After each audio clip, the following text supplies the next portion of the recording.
Today we are talking about the 5 reasons you shouldn't back Don't Starve, which is on Kickstarter right now. Don't Starve the board game, which has raised $3.4 million Canadian, $2.4 million American, the official tabletop adaptation of Don't Starve. Now, if you are new to this channel, this is a series that I do every time a board game campaign reaches over $1 million, or almost every time, to put your excitement to the test. If you are thinking about getting Don't Starve and you are swept up in the FOMO, you're swept up in the marketing, this video is for you. This isn't to pick on board game companies or to be negative just for the sake of being negative, as I have to emphasize every single one of these videos, and inevitably there will still be comments on them. But this is about the game Don't Starve and really analyzing if this is a good purchase for you or not. And so I always like to start with what excites me the most about this game, and really, I have spent this entire day thinking about this IP. I had never played the video game before this morning, and I'm recording this at, well, 11 p.m. So yes, I've now played the video game.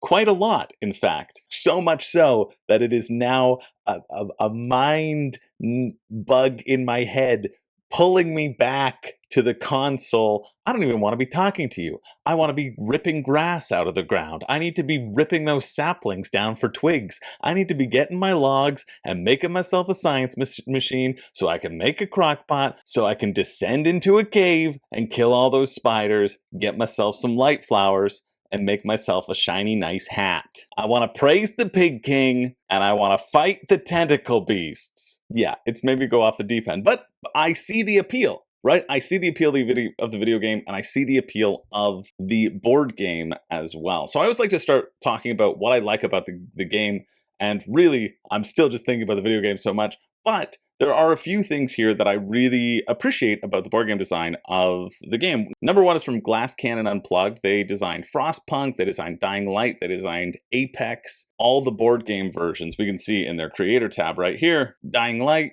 Apex Legends, Diablo, the role-playing game. I didn't even know about this. But they really sort of took off. Oh, that's launching soon. Okay, that's probably why I didn't know about it. But they really took off with Frostpunk. That was their sort of creme de la creme.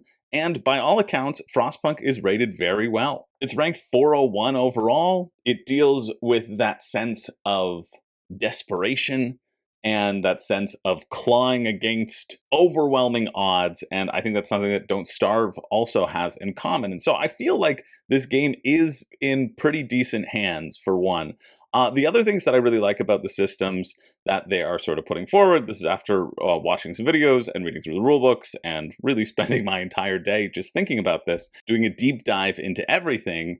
I'll just talk about this one. This wasn't in my order, but one of this is this crafting book, that they're going to have a full crafting book, an organizational system, which is so huge for crafting, keeping everything organized. I like how the tools are used in the system, that you'll be rolling dice and you'll get to continue to use the tools until at some point you roll the wrong amount of dice that shows durability restrictions on them and they break. And speaking of the dice, I love the dice system where there's the daylight symbol on these dice.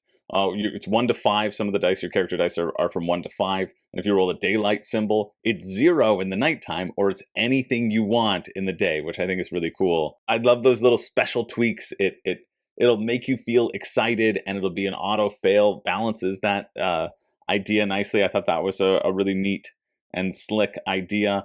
I also like this point in the rulebook as it loads, where they talk about simultaneous play, how you can perform any number of free actions before, after, and between other actions. They may even do so outside of their own turn, as long as they don't interrupt the player's action. And so there's this idea of this simultaneous play that's going to be happening. You're going to be fiddling and tweaking with your own things. You don't have to wait for your turn to do a lot of stuff. And I think that's very beneficial to a co-op game. I think that's something that other co-op games could really strive for and work towards as well. And so there's a lot of like little specifics in the rulebook that do get me excited about the game. But this video series is not titled Convince You to Get It. You have no trouble doing that on your own. This video series is the 5 reasons you shouldn't back this game. So I'm going to throw away my compliments aside. I've covered that part of the video. I've proved to you that I'm a nice Canadian boy, and we're going to get into me revealing my true form, which is the devil. Or Maxwell, who knows? Number one comes with the thing that has been plaguing me the whole day, which is the inherent difference between video games and board games. I'm coming back to you for this one. Did you know that they're two different things? It's true. There are 3,852 new backers on this campaign, and I can only assume that the majority of them have been brought in because of their love for the video game. And so I think it is worth having this conversation. Again, as a reminder, I often bring this up when talking about video game IPs and adaptations and want to analyze where the feelings will be different, because they are putting this forward as being sort of a new story in the Don't Starve universe, you know? I forget where they say that on the campaign, but they're like, this is, oh, right here, a new Don't Starve adventure. It isn't just inspired by Don't Starve, it's a brand new Don't Starve adventure. And so for people who have sunk thousands of hours into the Don't Starve game, it's worth talking about what the expectations should be with this game. Number one, the thing that I think it leaves out, sometimes there are great board game to video game adaptations in that they feel very similar. Slay the Spire is one of those things, as it started out as a video game that was basically a board game and then turned it into a board game. But other games like Skyrim or The Witcher Old World, or The Witcher IP that just had you matching a bunch of symbols and wasn't really The Witcher at all. A lot of these video games just kind of slap IPs on and really change the structure of the DNA. Now, I don't think that's going to happen specifically with Don't Starve the board game. A lot of these mechanisms seem very tailored. As somebody who has played, not telling you how many hours of Don't Starve today, and saw all the characters moving on my screen when I was looking at the board game, it feels very apt. It feels like they are doing a love letter to the game, but it is still going to intrinsically be different because of the board game. Number one, that this is a scenario-based game, right? One of my favorite parts of Don't Starve, the thing that pulls me back in, is with these style of games, they deal a lot with the mechanism known as induction. And this is where players are attempting to determine the rules governing a situation. In a typical induction game, a game master creates a hidden rule. Players then create patterns and are advised by the game master whether they match the rule or not. And that's the same idea in Don't Starve when you're running around and you're like, why is Chester now following me? What is different? When I put this eye bone that I picked up into Chester, he no longer follows me. When I take it out and keep it in my inventory, he starts following me again, right? Those little discoveries of, oh, this is what happens when I do this thing in the world. Or, oh, this resource is dropping from the boulders. I need to look at the boulders with the gold veins. They look different. That's how I get the gold nuggets, right? Like, these little discoveries are what I think makes Survivor Worlds so interesting, because you are going out and you're exploring and you're mapping things out, and you're being thrown headlong into the world with no guideposts whatsoever. That's not going to be the experience for Don't Starve, the board game, I should say. Of course, you got to have the honey ham. I was reading through guides on how to be better at the game, of the video game, and they're like, you got to get the honey ham, it heals 30 HP. But there are these different scenarios. It essentially eliminates a lot of that joy of exploration, a lot of that joy of discovery, and it boils it down to what will be kind of resource management and stuff that we'll talk about in subsequent points in this video. But I think it is worth mentioning, and I think it is always worth discussing. That's why I put this as number 5 in a lot of these videos, of really tempering the expectations between video games and between board games, and what will be captured and what won't be captured. And honestly, I'll be talking about a lot of what will be captured moving forward. But number 4 deals with the concept of the roguelike experience. So this right here, there are going to be mysteries sealed within each scenario tuck box. As you go through, you're going to uncover different recipes, and you're going to uncover different tools and different things that you can put into your camp, different structures that you can put into your camp. These are the sort of unlocks that are going to happen, but they're trying to replicate the sensation of the roguelike video game, where you die and you die and you unlock the characters in the video game, and you slowly start to learn things about how the world works and how to become more efficient, right? All that is fine, But I really want to but there's sort of 2 points here. One, for you video game fans out there, the roguelike works best in a video game format because you don't have to reset everything. The game does it for you. It happens instantly. You start a new game, you go again, the loop happens. In a board game, there's so much more additional fiddly bits. You have to reset the whole game generally to incorporate these things. For me, I have always found these roguelike expansions to be something that I have really considered and been really excited about, and then have never gotten any value from. And so I posit this point to the board gamers out there, really, that's who I want to target with this point, is how much value will you get out of this roguelike experience? And how much are you hoping to get, right? Where are our expectations versus reality? I find with roguelike games, and I feel like a lot of games are going this route in order to not become campaign games, I think, or in order to have a hook when they are not campaign games, to say, listen, you can do this over and over because there's this intrinsic idea that it has to be infinitely replayable, and that, you know, a board game is replayable. That's the whole point, is that things change as you go through. But to add an extra layer on this to unlock additional things, I personally don't get a lot of value out of. And in order to get a lot of value out of that experience, you need to consistently play the game. And I know a lot of modern board gamers have a collection of over 100 games, over 200 games, right? If you are in that realm, if you're in that bar of people, ask yourself how many times you play your favorite game. If the roguelite is the thing that is pulling you in, ask yourself how many times you play your favorite game. And if each time you played your favorite game, you unlocked 1 card, would you have unlocked 17 cards by now? This concept is often a fun one, but it relies upon you being invested in this game and this game only for an extended period of time. And I know for a lot of board gamers, you don't do that. You don't have that luxury. You play things 5 times maybe, because for those who need this video and who need to have a talking to, you have too many games, right? You have too many games, you want to play too many games, and so you want to divest your energy in different ways. And that's fine, right? We can all have different things. I also play too many games, I have too many games, and by the perils of being a reviewer, I'm forced to keep playing different ones rather than getting the chance to return to my favorites over and over, because I have to create video content and because I have to become an expert, more of an expert on the subject than I am. I want to play every game imaginable, and there are 5,000 games that come out every year.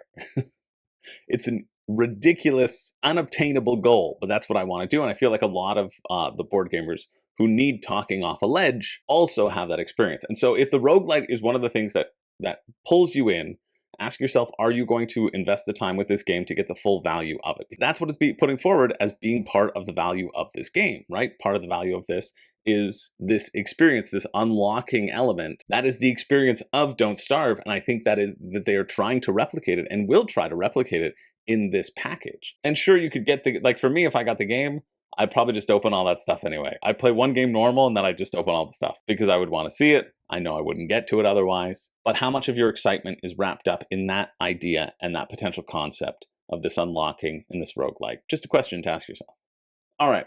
Reason number 3, again, dealing with the mechanism of the game. Oh, right here, I'm on the perfect page for this, is if you don't like games of attrition, wars of attrition, as it were. In Don't Starve, you will have these 3 different traits. You need light, you need hunger, you need sanity. You need health, hunger, and sanity. You will lose the dials. Your dials will be formatted in a way for each one of these things, and you will lose these over the course of the game. They will slowly drain away from you as they slowly drain away from you in the video game. Over the course of the game, these 3 stats, hunger, sanity, health, will whittle down, will slowly attrit. I think that's the word. They'll slowly attrit themselves.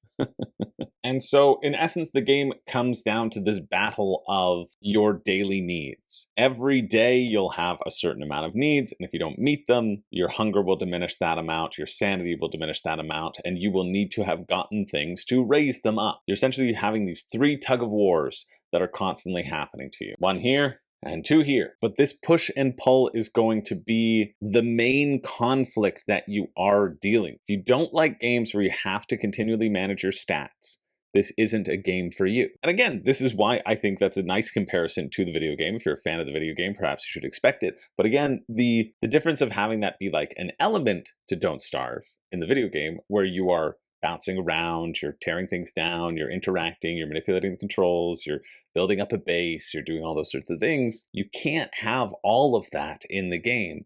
And so it's going to come down to this being a larger part than you may expect it to be. And if this doesn't get you excited, if you aren't excited to be like, boom, I took a hit of health, took a hit of sanity, took a hit of that, and then struggling and finding the most efficient way to regain that while slowly clawing away at the scenario, like on your turn, you can only do a certain amount of things, right? Your actions are basically moving an additional spot, exploring, which is flipping over something, or interacting with the place that you are at, or interacting with the scenario, whatever the scenario may be, or fighting or trading. These are your main actions, and then you have to hit your daily needs. Then you're on to the next day. Then you're on to the next day. Then you're on to the next day. And the same sort of cycle that's going to happen. And so you don't really get all of that excitement and that exploring and that time around as these things slowly dwindle over the course of the day. This is the game. This is the focus, or is one of the main focuses. And it's something that it's good to be aware of. If that doesn't sound exciting to you, then you shouldn't be getting the game. Even these weather events, right? These weather events are just another way for you to lose health, lose hunger, lose sanity, another thing that you have to protect, then let it dwindle. And if it isn't dwindling that much, then you are succeeding. Like, that's the main flow, that's the main conflict that you're going to deal with. And so it's important to be excited and be actively excited about it. Number 2 goes to the difference between the Deluxe pledge and the standard pledge. This is a difference of $50 US, which is $70 Canadian. We see that 3,924 of you have gotten the standard pledge, and then 10,834 are going for the one with the minis. Now, I understand. Those of you who love Kickstarter, I wonder, 3,924? That's close to here. It's almost an exact figure of returning backers who want all the bling, new backers who are just fans of the video game. Which, that might be a good thing. But I'll speak out to the benefit of these minis in the mini pledge, which mini pledges are always going to be more expensive. You're going to get a bunch of plastic instead of the standees.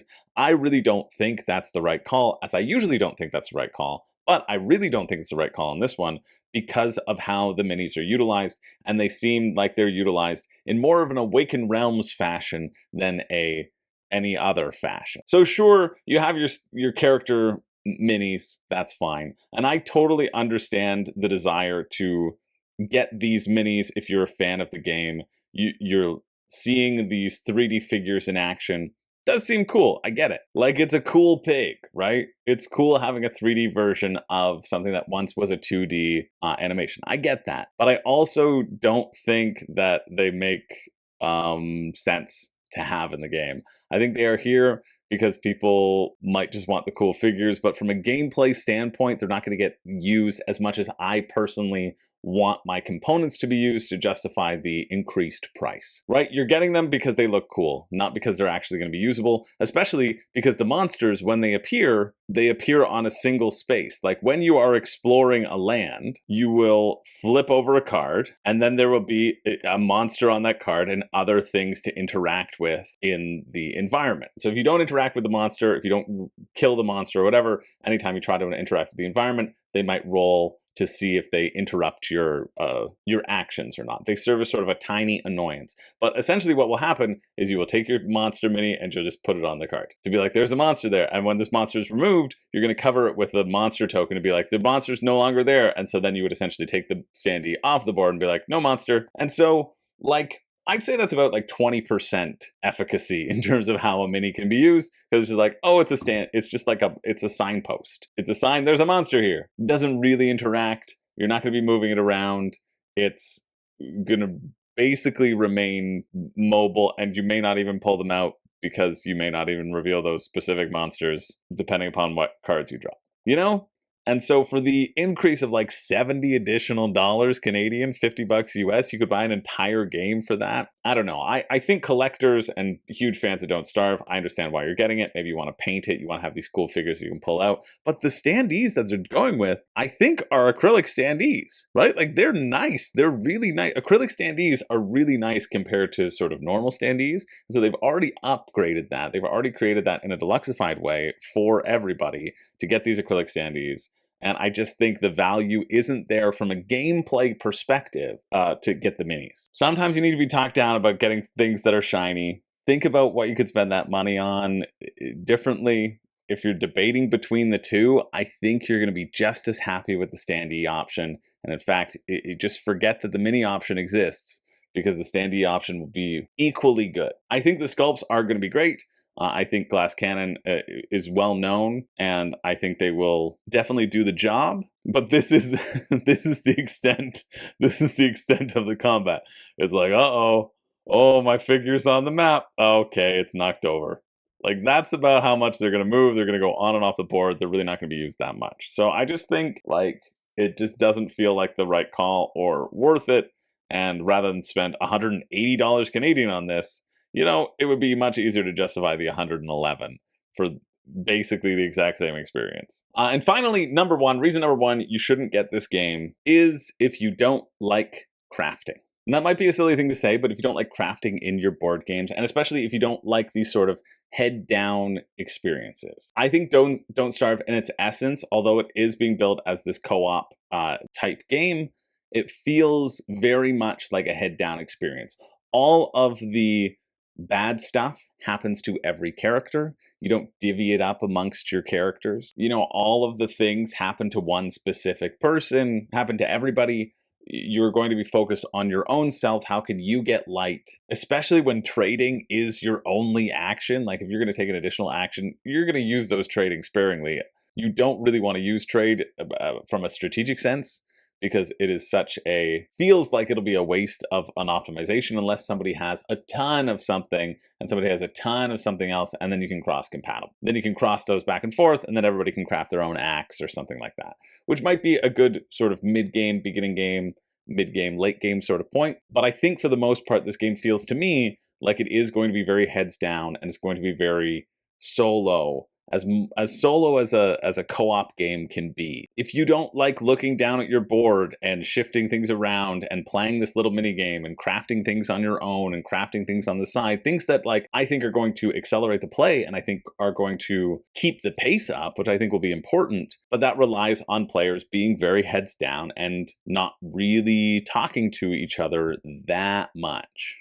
I don't know. I could be wrong on this in terms of how the encounters flip out, how the different symbols flip out, but mechanically the things that are pointing me towards this direction are because everything happens to each individual person, right? Everybody has to take care of themselves, and that's how you can have a true solo experience, but I think the true solo has been sort of expanded to everyone. And maybe that is also emblematic of the Don't Starve experience, but I just think like with the crafting being such a specific part, because you are going to be losing and regaining your stats so frequently, your crafting has to be is your only battle, is your only tool and fight against that thing. And that is something that you kind of have to do on your own. And perhaps it's fitting for Don't Starve to force players to sit around a table and try not to starve without helping each other.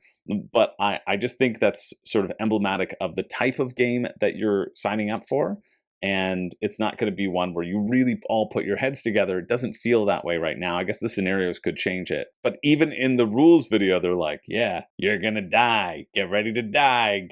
You're not going to have enough to take care of yourself. And so I just don't think there is going to be that trading and that back and forth as much. It's more going to be, hey, I need to go to this location as well because I need this resource. Oh, you need to go there too. You need that resource. Let's team up on the monster a bit, or you deal with it so I can get resources. You know, if you don't like this resource management idea, if you don't like playing and shifting your own character and doing all these little micro decisions on your own without sort of talking to the other players, then I don't think you're going to like the game. So there we go. Those are my 5 reasons you shouldn't back. That's what I've gleaned from reading through the rule book and watching some videos and playing. Hours of the video game. Drop your own comments down below. Why are you backing? Why are you not? Maybe you can convince me to get it. I'll give you a secret number 0. Number 0 is don't get this if you're not a huge fan of the game. I think Glass Cannon Unplugged is going to do a pretty good job adapting this with those changes that we talked about throughout the video, remember, that are intrinsic to the video game versus the board game genre, which I think are significant. But I think other than that, they're going to seemingly capture a decent spirit of the game. But that's why I think it is really just for fans. When I look at this, I go, from like a board game perspective, I go, like, I think it looks just fine, right? Like, I think the things that are attracting me are because I'm thinking about the experiences that I had in the video game. And I don't know if that's a good enough reason to get it. It's not the video game. You know what? I could play the video game. I could play Don't Starve Together. This has to be a significant deviation in terms of feel and in terms of what it brings to the table. And for what it brings to the table mechanically with those different push and pull of all the resources, kind of just go, Like if I were to wipe the theme from my mind and just look at this from a mechanical basis, I would think it would be a good game. I think it would be fine. You know, I don't think I would have a bad time with it.